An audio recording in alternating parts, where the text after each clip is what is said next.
अस्सलाम वालेकुम। कैसे हैं आप सब? उम्मीद करती हूँ सब खैरियत से होंगे। अल्लाह ताला सबको अपने हिफ्ज़ ईमान में रखें।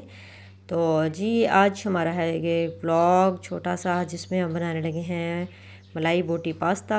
व्लॉग बनाने से पहले जिसने मुझे सब्सक्राइब नहीं किया प्लीज़ सब्सक्राइब कर लें, लाइक कर दें और कमेंट कर दें। कमेंट तो आप करते हैं बहुत प्यारे प्यारे से, अल्लाह ताला आपको इसका अजर अता फरमाए। बहुत अच्छा लगता है आपका खूबसूरत कमेंट पढ़ के। तो चलें जी, आज हम शुरू करते हैं मलाई बोटी पास्ता, जिसको बनाना बहुत ही आसान है। सबसे पहले तो हो जाए किचन में ज़रा चूल्हे शूल्हे की सफाई, क्योंकि इसको अगर एक टाइम में ना साफ़ करें तो काफ़ी ज़्यादा गंदा हो जाता है। तो इसलिए मैं कोशिश यही करती हूँ कि इसको रात के टाइम साफ़ कर दिया करूँ। लेकिन बाज़ दफ़ा जो सा ज़्यादा थकावट हो जाती है या काम ज़्यादा होता है तो फिर इसको छोड़ देती हूँ। सुबह नाश्ते के बाद इसको साफ़ कर लेती हूँ, क्योंकि नाश्ते में पराठे वगैरह बने होते हैं तो उसके फिर ऑयल वगैरह गिर जाता है, जिसकी वजह से ये फिर गंदा हो जाता है। तो इसको साफ़ करना ही बड़ा आसान है। मैं सबसे पहले इसको स्टील वूल से हल्का सा साफ़ करती हूँ। यहाँ पे अगर कोई दूध वगैरह या चाय या पानी के निशान होते हैं वो ज़रा गहरे होते हैं, तो स्टील वूल से हल्का सा साफ़ करने से बड़ा अच्छा साफ़ हो जाता है। उसके बाद मैंने टिशू से साफ़ करती हूँ, बजाय कि कपड़े वगैरह रखने के ना, कपड़े ऑयली हो जाते हैं, गंदे हो जाते हैं, उनको धोना पड़ता है। तो टिशू जो है ना वो बड़ा अच्छा रहता है, बड़ा आसान उसका है कि टिशू के साथ ना बड़े जल्दी साफ़ हो जाता है, सारे निशान भी ख़त्म हो जाते हैं और वो बिल्कुल नीट एंड क्लीन हो जाता है। तो बस ये आज था मेरे बेटे का यूनिवर्सिटी का फर्स्ट डे, और मुझे एकदम ख्याल आया कि उसके लिए कुछ अच्छा सा बनाया जाए ताकि सरप्राइज़ डिनर हो जाए उसका। उसको मैकरोनी बहुत पसंद है, तो इसलिए मैंने ना फटाफट जल्दी जल्दी से फ्रीज़र से निकाला था गोश्त, जो अभी तक डीफ्रॉस्ट भी नहीं हो रहा था। बस इसको मैंने कटिंग करना शुरू कर दिया। इसके छोटे छोटे से ना क्यूब्स बना देने हैं। तो फ्रीज़ जो गोश्त होता है ना, उसको कट करना बड़ा आसान होता है, बड़ी जल्दी कट जाता है, बजाय इसके कि आप उसको मुकम्मल तौर पर डिफ्रॉस्ट करके काटें, वो कटिंग मुश्किल हो जाती है। तो इस तरह जो है ना ये फ्रीज़ होता है तो बड़ा आराम से क्यूब्स जो उनसे बड़े अच्छे बन जाते हैं, बिल्कुल स्क्वायर स्क्वायर से ना। तो इसलिए मैं कोशिश करती हूँ ज़्यादा इसको मत पिघलाऊँ, ज़रा फ्रीज़ ही होता है तो उसकी कटिंग कर लेती हूँ। तो बस जल्दी जल्दी मैंने इसकी कटिंग की थी। मेरे पास मलाई बोटी पास्ता का पैकेट पड़ा हुआ था डब्बे में। तो ये डब्बे वाली जो मैकरोनी होती है ना, ये बहुत ही मज़ेदार होती है। इसके अंदर उन्होंने स्पेशल मसाला बनाया होता है।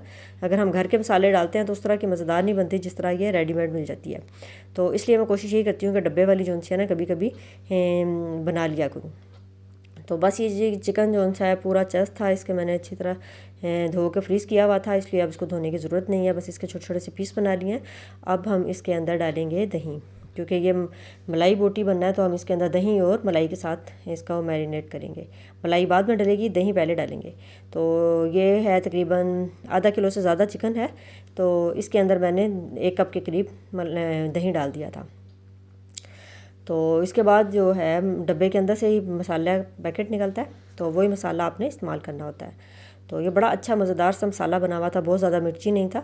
अगर तिक्का बोटी मसाला लेते हैं ना तो वो बहुत ज़्यादा मिर्ची हो जाता है। ये मलाई बोटी पास्ता बहुत ही यमी था, ये बहुत ज़्यादा स्पाइसी नहीं है, तो ये बच्चे छोटे बच्चे भी खा सकते हैं, इतना मज़े का बना था। साथ में मैंने इसके अंदर लहसुन अदरक का पेस्ट डाल दिया, क्योंकि मैंने अचानक जो सा ये प्रोग्राम बनाया था कि मैं बेटे के लिए सरप्राइज़ तैयार करती हूँ, तो इसलिए कुछ भी जो सा फ्रीज़ नहीं डिफ्रॉस्ट नहीं हुआ था, इसलिए लहसुन अदरक का पेस्ट भी साबुत ही मैंने डाल दिया, क्योंकि थोड़ी देर में इसने गर्मी इतनी ज़्यादा है तो ये पिघल जाएगा और इसमें मिक्स हो जाएगा। तो बस ये पूरा पैकेट मसाला डाला था और अच्छी तरह से इसको मिक्स करके छोड़ दूँगी ताकि ये अच्छी तरह से मैरिनेट हो जाए।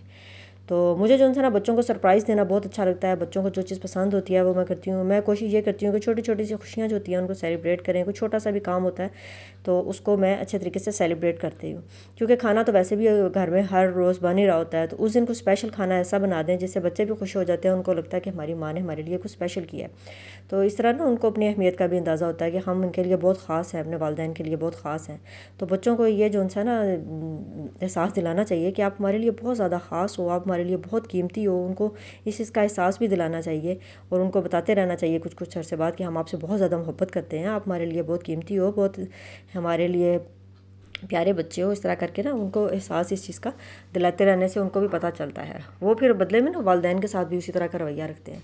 अगर उनको हर टाइम डांटते डपटते रहें, उनके साथ बुरा सलूक करते रहें, तो वो फिर वालिदैन के साथ भी इसी तरह करते हैं। और फिर बाद में वालिदैन अक्सर कह रहे होते हैं कि हमारी औलाद जो सी नाफरमान है, अच्छी नहीं है, ये है वो है। फिर इस तरह की बातें जो सी हैं वो खुद भी बच्चों के सामने कर रहे होते हैं, और जो कोई आया गया होता है उसके सामने बैठ के ऐसे की बातें करना शुरू कर देते हैं। तो इसलिए इन बातों से बहुत ज़्यादा परहेज़ करनी चाहिए। अगर कोई बात ऐसी होती भी है तो अपने तक रखें, बल्कि उसको इग्नोर कर दिया करें, अच्छा सोचें और इंशाल्लाह अच्छा अल्लाह ताला भी अच्छा ही आगे से करते हैं।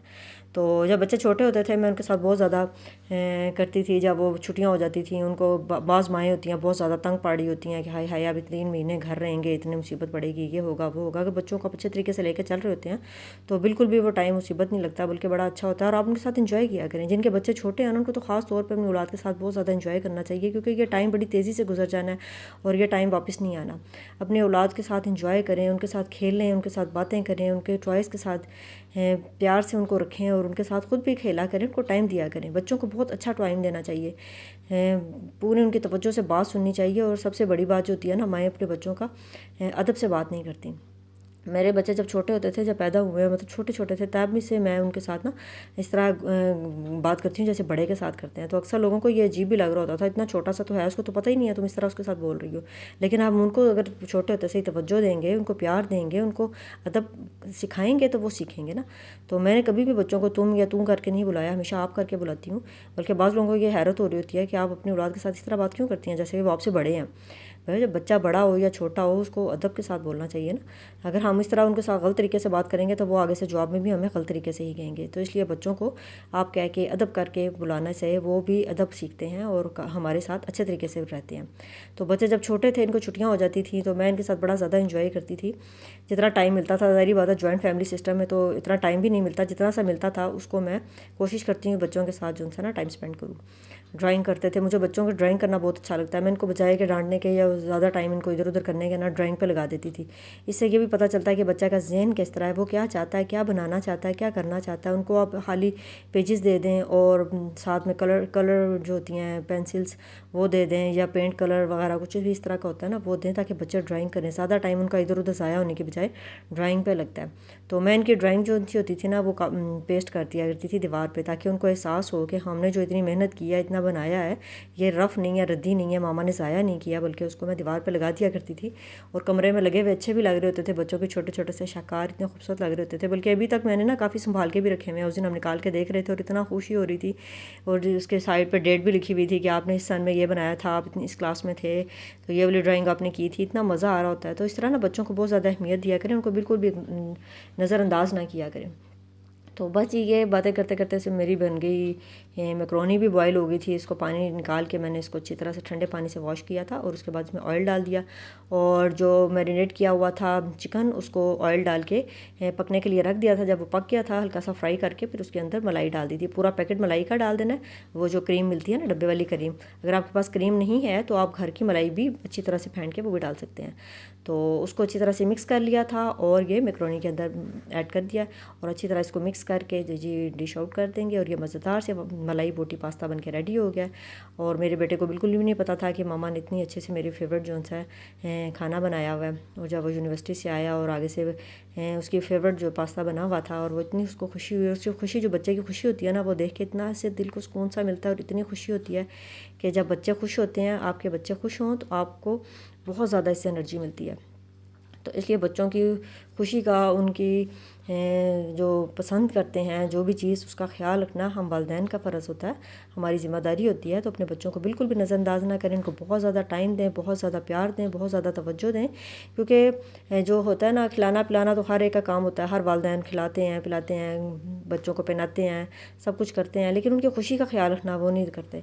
इसलिए अपने बच्चों की खुशी का ख्याल रखना बहुत ज़रूरी है। उनको हर तरह से खुश रखने की कोशिश करनी चाहिए ताकि वो एक अच्छे इंसान बने।